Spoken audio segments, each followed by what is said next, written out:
Hello, Factorio people. Welcome back to the broadcasts from Krastorio. Episode 10. Last time we were still just doing infrastructure so that we could progress in the game a bit more solidly. And a lot has happened. Trying to get up to matter tech cards today. And I will explain a little bit more when we get there. But for now, if you like what you're seeing, don't forget to give me the old YouTube algorithm stuff. Likes, comments, etc. That would be very helpful. But without any more fuss, let's jump into it, shall we?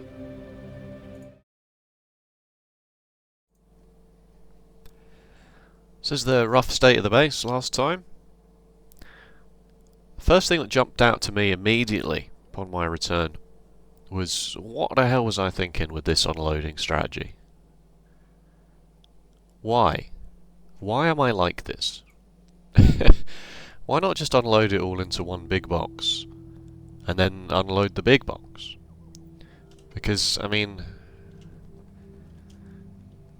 then you don't need a balancer or worry about how your trains are unloading unevenly or anything like that. You know? So I think I noticed this somewhere, possibly here, and I face-palmed my own stupidity.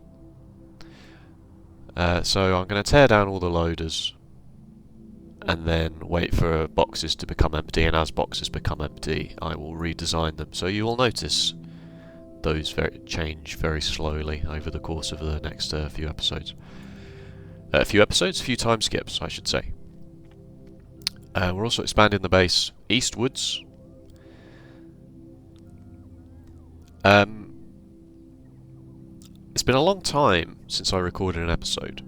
It's not been a long time for you, because I had a backlog of episodes, but just to do a little bit of small housekeeping, I went back to work. I was not at work for most of this series, all of this series, most of this series so far. And I've gone back to work.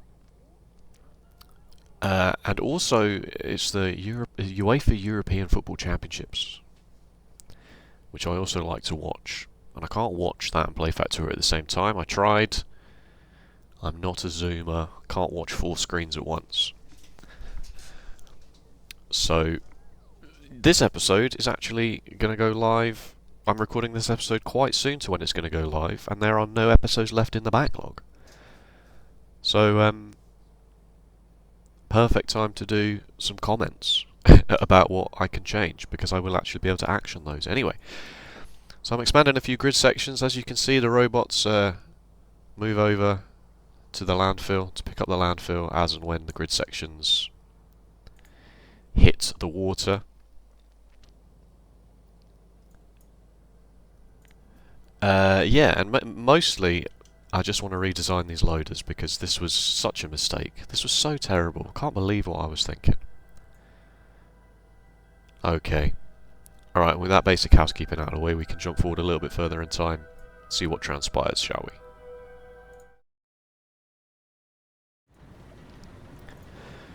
We need to get immersite processing up and running. If we're going to do matter deck cards, we need immersite crystals. We also need rare metals, because rare metals continues to be a problem. The map generation has not been kind to us with rare metals. But there is a juicy patch over here, which is why I've expanded the base outwards.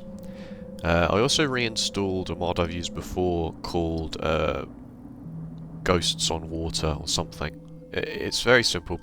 You take the blueprint that you want. So for example, this one. You make sure it's in your inventory, which is a bit strange. But then you click the Make Blueprint Water Placeable, and it creates a version of the entity in the blueprint. You can just about see them here. So it's all of the entities, but they have this dummy for Ghosts on Water version of them. to make the blueprint water placeable, so I can just expand the grid with the landfill, and then I can fill in each section as I go, rather than having to do massive landfill operations in between. So I installed that so that I could expand out to get the raw rare metals, so that I can do rare metals and immersite. Because rare metals and immersite, I thought they would go hand in hand in a way, because my theory was that you crush the immersite from the quarry drills, you get powder and sand, you turn the sand into chlorine and hydrogen with a water electrolysis. So then the chlorine goes into a tank to be used to mine the rare metals, and the immersite powder goes in a thing ready to be picked up. Because then also the rare metals go into the matter research data. And you also need rare metals to make immersite plates when you get to immersite processing. This doesn't quite work out, unfortunately.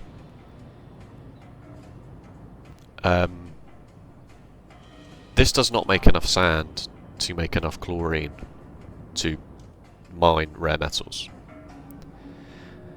as we will see later on down the line. The actual proper way to make chlorine, when you have absolutely everything unlocked, is to abuse productivity modules in your lithium processing, so that your lithium processing creates more chlorine than it uses. So if all of your electrolysis plants have productivity modules in, and then your chemical plant has a productivity module in, you have more chlorine than you use to make the lithium, and then you output that. But until we get that far, and especially until we get advanced chemical labs which have more productivity module slots and work faster, etc., etc., we're going to need to find a better way of doing this.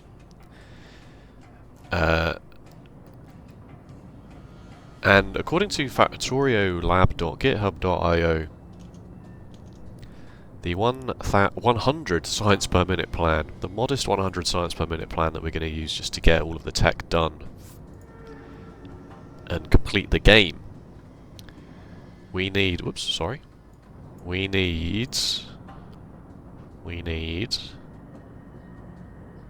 oh dear, brilliant content, 4,100 immersite powder a minute, 2.2 red belts, 69 nice crushers. That's quite a lot. The one quarry drill at the moment, even with 2 speed modules in, is outputting 780 raw immersite, and these 12 crushers are crushing 720 of it. So we're going to need to set up a few more modules of this eventually. But for now it's okay. For now it's okay. This will do just to get us started. There's one here that we could use, there's one here that we could use. The immersite, there's enough of it on the map. I'm not concerned about getting the immersite, I'm more just concerned about rare metals is my main focus at the moment. That is quite a concern for me. So let's move forward in time and see how we deal with that.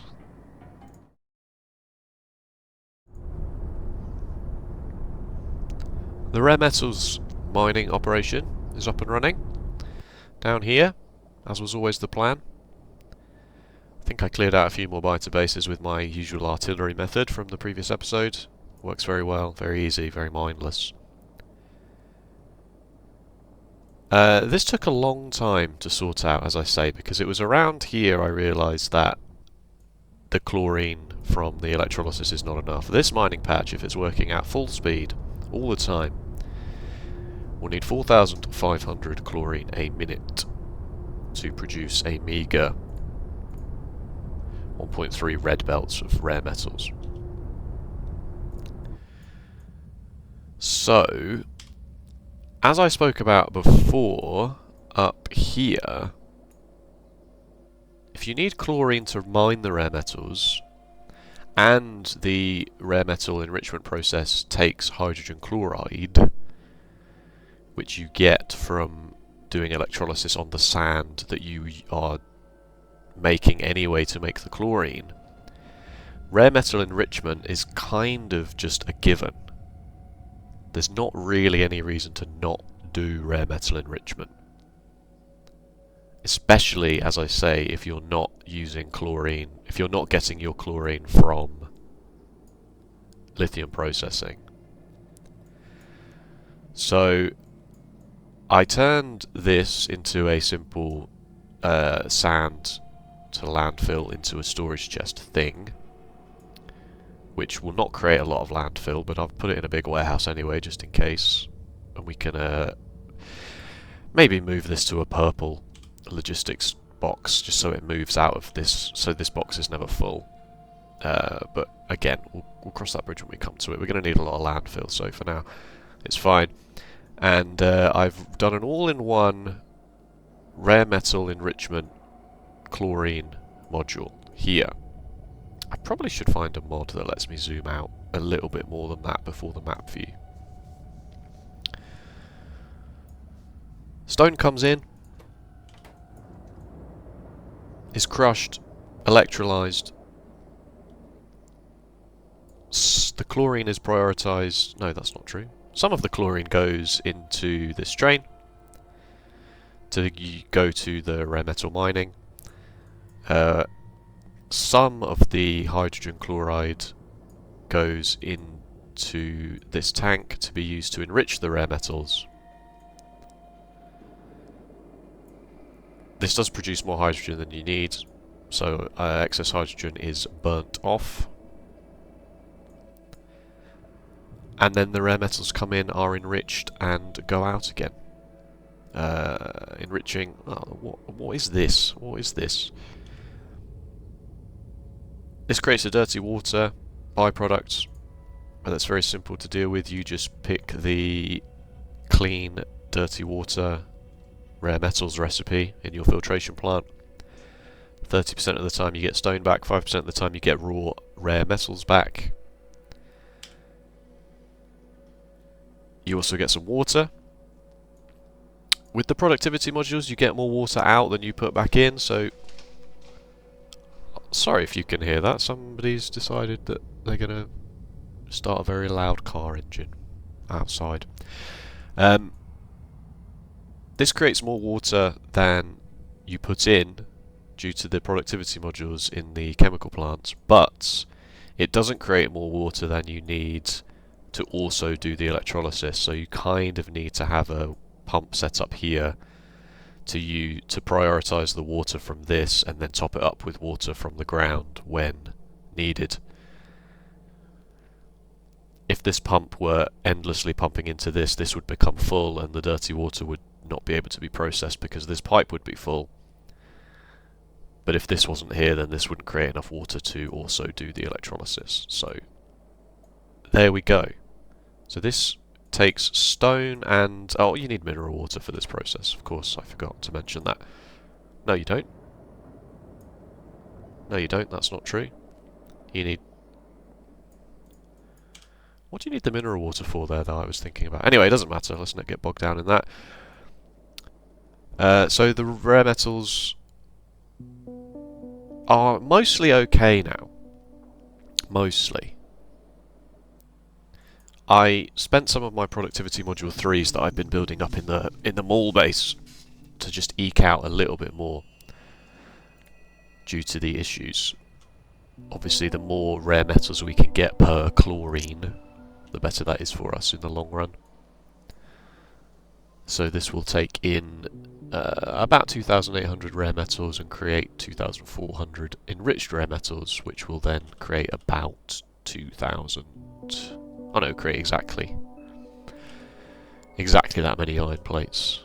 Iron plates, rare metals. There goes the chlorine. Look at these nuclear trains go. So rare metals is okay now, thankfully. Chlorine is okay now. This was making landfill at one point, but now it has to just make the stone.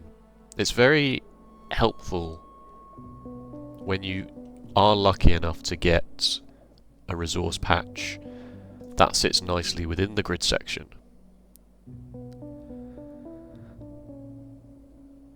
Oh no, I think I took my blueprint out. Oh no, I'll have to fix that. I took it out, didn't I, in that last clip? I did it wrong. I ruined it. I made... Oh dear. Let me fix that now before I forget. Copy, put it there. Undo the blueprint thing. No! No! Okay, I can't fix it. It's fine. The issue with this is that if I ever want to use this blueprint in another mod, in another playthrough, because it's got all of these ghost on water entities.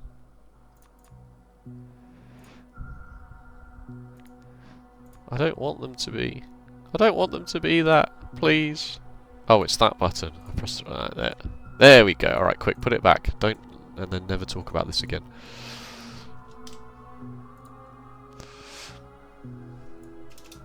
Never remove blueprints from a book, folks. Just copy them. Never do this. That was such a mistake. There we go. We learnt that the hard way.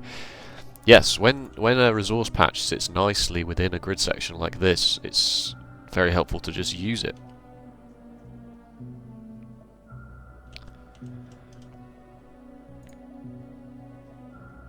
Okay, so with the rare metals plan... Why are you not going anywhere? Oh, I must have changed this to... This was the train that was picking up the raw rare metals, and now it needs to pick up the enriched rare metals, so I've just not fixed that yet. Yes, with the rare metals plan sorted and immersite plan sorted, we can look at the next stage, which is turning the immersite powder into crystals with nitric acid. Oh, did I do nitric acid before? I don't remember. It's been such a long time. You also need the rare metals for the nitric acid. So there we go. So we have the nitric acid already. So we're getting there. Very slowly getting there. Let's skip forward in time, shall we? See what I do next. Because I don't remember.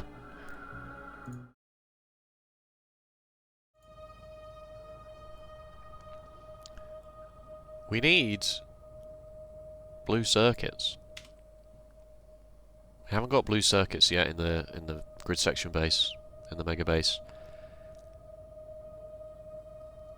We have everything we need to make the blue circuits, especially now that rare metals is sorted. And with blue circuits, with processing units up and running, we can... The matter research actually just makes the data. You then need to turn that data into cards with processing units and blank tech cards. So now that that's sorted, we can do this. Simple 2 things in and a fluid. I thought this would be a good time to talk a bit more in depth about how my train system works, just because I don't think I have, and it is quite simple, really. Every module has one train, or it will have one train, that picks up the output. So if I look at this, there is one train station that is iron output, and there is one train. If I were to double this, I would add a second train. This ensures that there is always a train to go to a station to pick up the item, and that one train is not in a logistics train network kind of setups where you have one iron ore train and it just goes to the station with the most iron plates, picks it up and takes it to the station that needs those iron plates. You're limiting your throughput, sort of, but you're also not using train downtime efficiently, in my opinion. So this train destination full, there are no stations that need iron, but it is at least still sat here with a train loading up with iron. Like if it had just arrived, it could be in this section of the schedule, wait until it's got full cargo. It doesn't necessarily know that at this point it's going to have nowhere to go, but at least will still be here loading up train cargo. And especially while we're still using red belts, it's not very fast to load up a train with 2 red belts. Like, of course I could probably, and probably should, do stuff like this. I've not really been overthinking things too much at the moment in this stage. 100 science cards per minute is still fairly low. It's not really... I'm not really too concerned at the moment about efficiencies like that. I more want to just make sure that the base is easily scalable.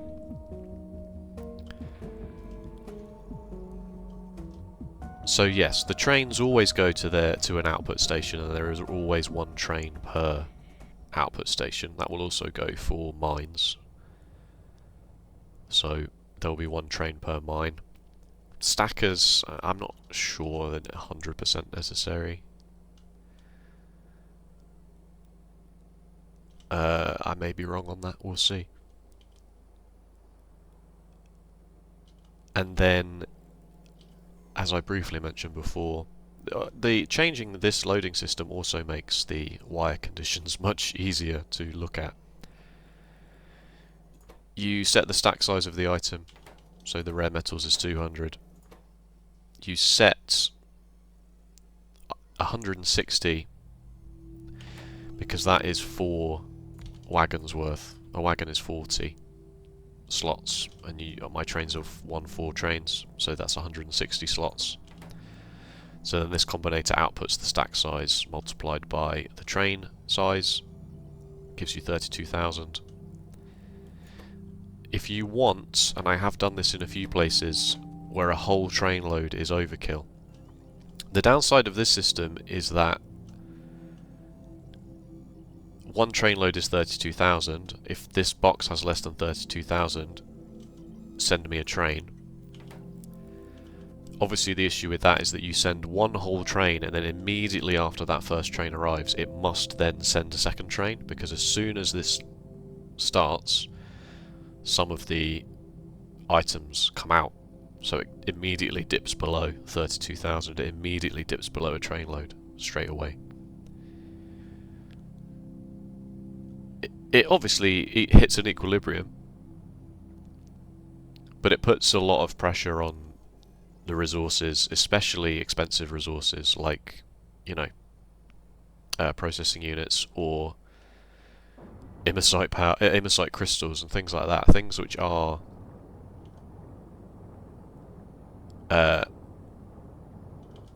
they have high stack sizes, but also you can't produce them very quickly. This only makes 72 a minute.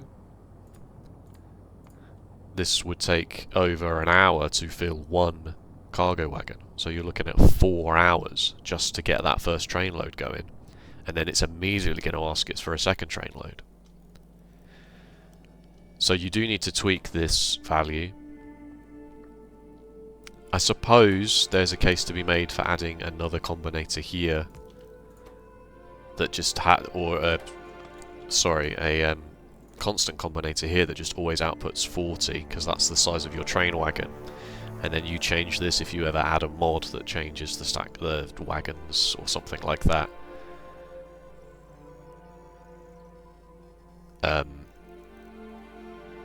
So that you then just have a number here that says you want, because you can't do decimals, it's hard. So I do it like this because I know. So if I want half a train, I just change this to 80. I only want 80 slots. 2 wagons.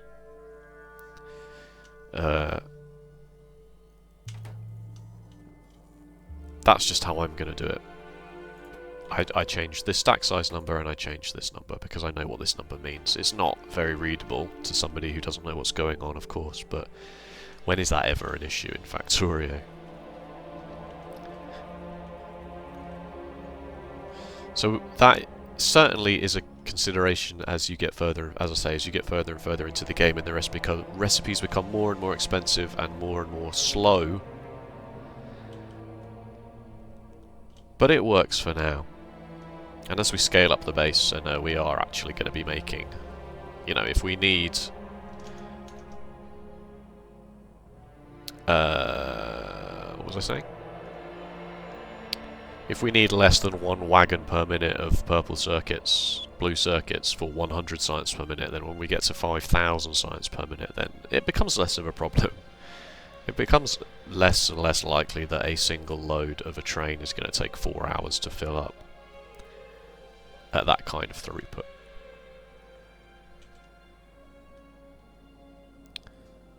So I demolished this copper ore mine and used this one instead, because I made the age-old mistake of using the ones closest to the base and then having to expand the base, and then, oh no. I also very much need to, and it's not hugely important, which is why I never bothered to do it, but it is on my to-do list, of setting up pollution filter cleaning a bit closer, or possibly even just in various areas, because currently the logistics bots are making a lot of very long trips. But that's not really the end of the world at the moment. Power is still like totally 100% fine. You know, we have some peaks here of 400 megawatts when the solar panels turn off, but we've still got a production capacity of 1.6 gigawatts and still have an absolute abundance of uranium and have everything to make another nuclear plant in the box should we ever just need to copy and paste this. So I'm really not concerned about power, and I don't think I ever will be concerned about power until we just move to the very end game. Easy, efficient power solution. Okay, so with processing units up, we can maybe even build a module plant in this base, but we'll see how that goes. But we can certainly look at getting AI cores. So we need AI cores before we do absolutely anything else, because even if we made the matter research data, even if we built the module for the matter research data, we can't do anything with it because they're made in quantum computers, and quantum computers need AI cores. Thankfully, the recipe for AI cores is exactly the same build as this recipe for processing units. 2 products in very low quantities, and a fluid made in an assembly machine 3. So that won't take very long at all, will it?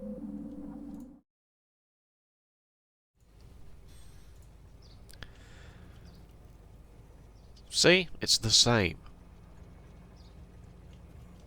And here come some things.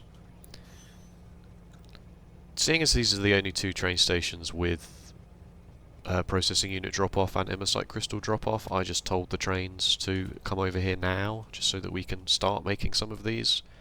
They were not full.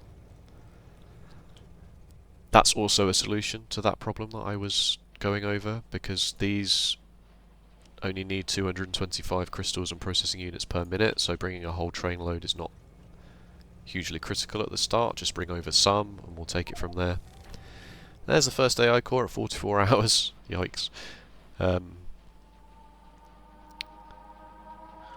also realised I skipped a save file by mistake when I was just quickly rushing through my save files. I did a rocket fuel setup with ammonia. Nothing really crazy to write home about, just the ammonia recipe is slightly different than the light oil recipe. As I said in a previous episode with my oil processing, I'm just going to output petroleum gas, and we'll see what we can do about other solutions that we need for lubricant and stuff later. So you can make rocket fuel from just iron in with a whole bunch of atmospheric condensers, and if you use a electrolysis plant, to electrolyze water into hydrogen and oxygen, then you don't need to worry about using hydrogen and oxygen condensers either. You can just use the hydrogen from that to make the ammonia with the nitrogen, and the oxygen from that with a little bit of a top up. It's not quite at ratio, and the oxygen goes into the plant, and then this build is the same one from the main base to make the rocket fuel. So yeah, I skipped over that save file by mistake, sorry. But there's rocket fuel, just in case we want to also start launching rockets from the base. So we're going to take some AI cores back home, in fact. I'll just attach a wagon to my personal taxi train. And we'll just pick up some AI cores.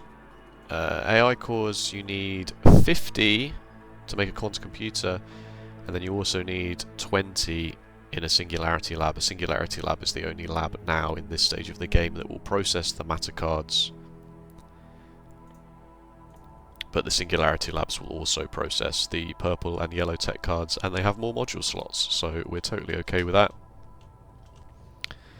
So let's quickly go home. Quick update on the starter base. This iron ore patch is definitely running out. So is the copper. I'm determined to have this run dry. I want this to happen. And then uranium is still 1.2 million, which is a lot, but you can see it's thinning out now.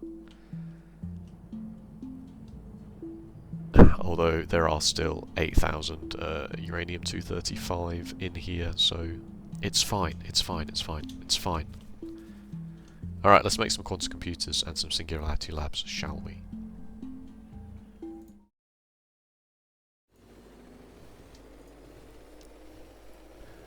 Alright, I just set up a simple thing in the mall to build some quantum computers and some singularity labs, nothing too crazy, and then here comes immersite crystals,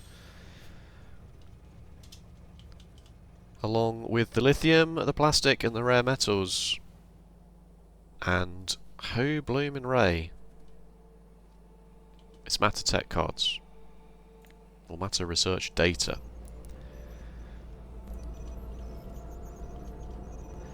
And they go beepy beepy boop.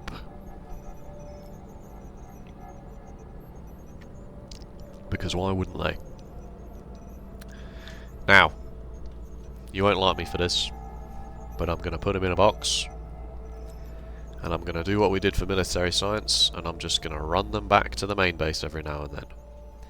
Because all you need to turn the data into actual tech cards are processing units and blank tech cards, and I will just do that back at the main base. That also needs quantum computers, so it's kind of good in a way because you can double stack this productivity bonus, so you get 40% productivity from this, and then you also get 40% productivity from turning the cards into data. So if we want to make 100 science cards per minute, we only need to actually make 76 data per minute. Datums per minute. Okay, and that's as far as I got. Just because I realise that I've done quite a lot, and this episode is dragging on more, probably just because I keep rambling than anything else, but the base is coming together. With matter research data we can start looking at just, you know, I mean, we only need 350 to get energy control units, 500 to get immersium processing. Once we get immersium processing, a lot more stuff opens up to us. We can process the immersite, make plates, and think about getting, wow, endgame belts. Advanced assembly machines, maybe, with advanced tech cards. But yes, just getting matter data on its own isn't a huge deal. That more just lets us get... Let's open this in the real tech tree.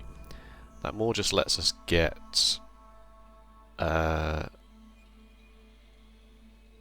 stuff we need to actually start making advanced tech cards. Because they need immersive gear wheels. So hopefully advanced tech cards should be less of a headache. But as I say, most of the headache from this episode came from the rare metals chlorine fiasco. Spending a lot of time expanding the base, clearing biters. Like, obviously when I did this, I had to do another wave. It's not difficult, it's just a bit time consuming sometimes. We can't get Spidertrons yet. Because... well, we could get Spidertrons now, actually. Spidertrons need AI cores, so we can actually make a Spidertron now. But they also need a portable fusion reactor as part of the ingredients, which needs... and they only run on DT fuel cells, which we can do. The benefit of setting up nuclear power processing like this and leaving it running for the whole of the mid game is that the byproduct of reusing the fuel cells gets you the tritium, because the only other way to get tritium is rare metals, lithium and uranium anyway, which means I'd have to get lithium back onto the base somehow, or do that in the megabase or whatever. So either way that we did it, it's about now that Spidertrons would have come about. So I suppose I could put Spidertrons down and clear biters with the Spidertrons that way, but it doesn't really matter. Any way you look at it, biters are going to be time consuming. But what we really want is we want to get matter research data and then some advanced tech cards so that we can use these anti-biter virus capsules. Carl, a significant portion of the biter population also damages the biter DNA, regressing them into a less dangerous form, which just lowers their evolution number.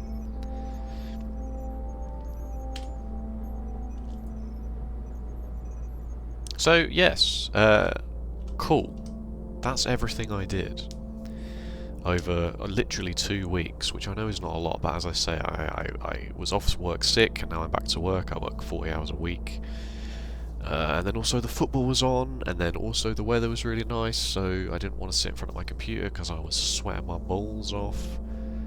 Not because I like to go outside, but just because when it's hot, it's hard to be on the computer all the time. But I think we're over a big hump now, to be honest with you. I do think we're over quite a large hump. Advanced tech cards will not be anywhere near as painful as this. Lithium-sulfur batteries is easy. Immersite processing is easy. Gear wheels are easy. Electric engines, yeah, we'll need to get some lubricant from somewhere, but that's not too bad. We might even use coke liquefaction or something. So yes, thank you so much for watching. Let's wrap this up before it hits the 40-minute mark, shall we? Cringe. Thank you so much for watching. If you enjoyed, please let me know with a like or a comment, and if you want to see more of the broadcasts from Krastorio, be sure to subscribe. Other than that, thank you so much for watching. Take care, and I'll see you next time. Bye bye.